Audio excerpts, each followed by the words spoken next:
I've seen it so many times in my family and grandparents, and there's a caretaker and somebody who's wasting away, and it ruins the other person's life. hmm It does, and I think it is a hard thing to admit. You know, I think there's some people who will just say, well, for better or worse, and here we are. But that's a tough one. It's really a tough one. I think this should be a part of prenups, right? Yes. To look, like, I honor you by honoring me, and let's agree this is what we're Yep. doing. I agree. I told my hmm husband, I was like, under no uncertain terms are we to gain 40 pounds or more or lose, because we're both, like, we're not going to waste, and we're not going to blow up unless we're sick, unless there's like a real Mm, medical reason. But even then, I will do everything in my power to make sure that we have the resources we need to not go that pathway, because fitness is so important to me that I will allocate yeah. dollars towards it. And like I tell him repeatedly, like, it is literally your job to stay strong and protect me. That is why I married you, dude. Like, Mhm. I was a 46-year-old woman, fully self-sufficient, single. Like, I'm fine. I married him for the perks of having a protector and a strong man. So stay strong, right? And I'm not even ashamed to say that, but I think that folks don't realize it. The scenario you just described is so common, Mm, and that starts decades earlier when somebody gives up. And I get it. I took care of people mhm, with really painful joints and pain. I understand that these physical mm. ailments will often be the starter of a lot of downstream health ailments, but I get it. I understand. And I understand not everybody has access to good medical care, but we have to do what we can do and work around what we can work around, because I see dudes out here Mhm. where I live in the country that are in their 80s and 90s, and they might have the most hobbled up knee you've ever seen, or hobbled up ankle that got ran over by a tractor 20 years ago, and they're still out there working it. They're still lean. There's 90. I've never seen so many 90-some-year-old dudes, just grizzly, skinny old dudes walking around tough as nails and still strong, that I have in this farming community. So somewhere along the line, somebody made a choice to sit in a lazy boy forever or not. Yeah. Yeah. Yeah. Agree.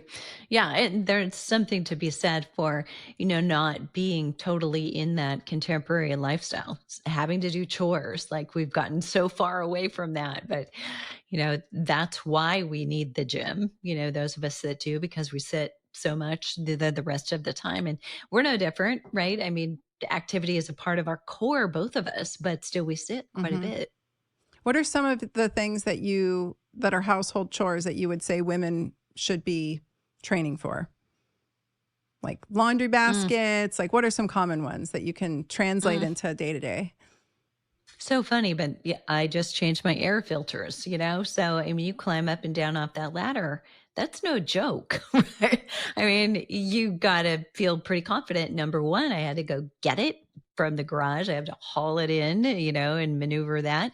So, little things like consistently doing that. But yeah, every day we're lifting, hauling. I mean, you tell me one household where Amazon is not coming to the door dropping boxes. We got to be able to pick those things up.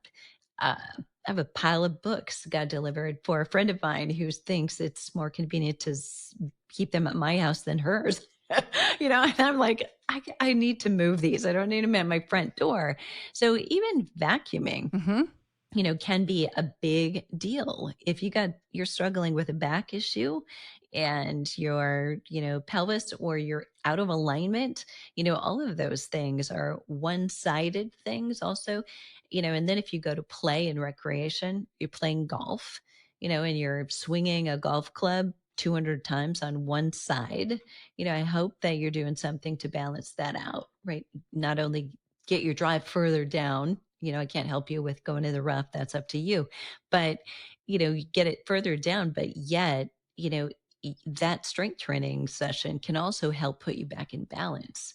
If you choose wisely, you're not just doing a balanced program, you're doing the one that helps the asymmetry you've created. Yeah, so true. I have a gal in my Pilates class who's in her, I'm shocked actually. I go to this beginner's Pilates class because I could go to the more advanced. I'm at that level and I could go faster with the younger crowd, but I love hmm working out with these women because they're all like shockingly older than I think they are.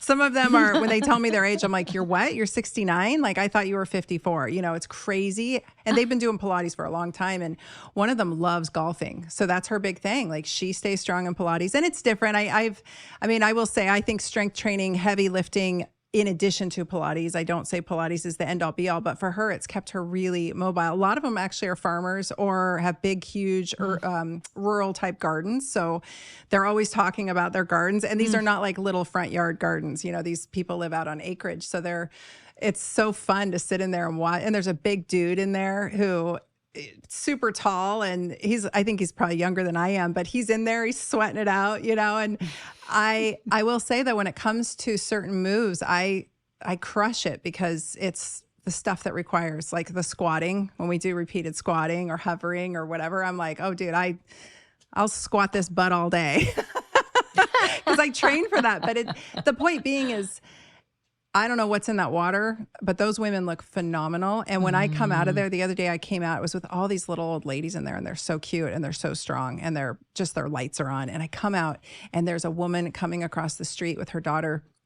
And I can't even guess how old she is, but she looks really old, and she's in a walker, and her daughter's kind of holding on to her. And her daughter is younger than I am, but just looks a total disaster of metabolic health. And I was like, it was just this blaring, obvious polarity of what I just walked out of. You know, these really fit, active, like vital older women and men too. And then coming across the street is your typical American, just dilapidating. And I'm like, it hurts my heart.